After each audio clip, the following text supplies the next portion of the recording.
ఈ భూమిపై నేనే శాశ్వతం, అంతా నాకే కావాలి అని భ్రమలో జీవిస్తున్నావేమో. ఒక క్షణం ఆలోచించు మిత్రమా. ఇది ఎందుకు చెప్తున్నానంటే, వర్షపు నీరు పైనుండి కిందకు పడినప్పుడు నీటి దారలో కొన్ని నీటి బుడగలు వెలుస్తుంటాయి.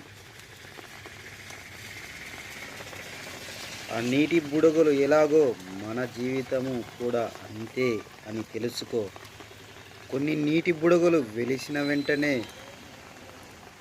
విచ్ఛిన్నమవుతాయి. అలాగే మానవులు కూడా అంతే.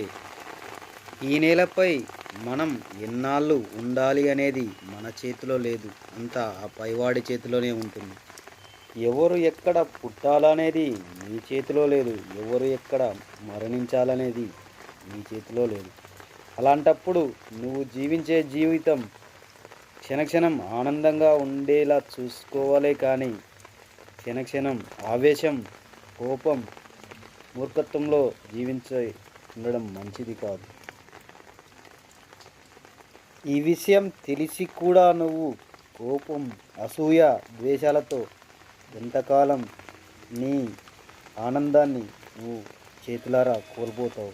ఇకనైనా నువ్వు ఎలా జీవిస్తే నీకు ఆనందం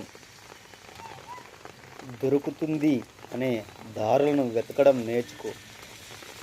మంచి మార్గం ఎంచుకొని నీ జీవితాన్ని, నీ పిల్లల జీవితాలను ఆనందమయం చేసుకో మిత్రమా.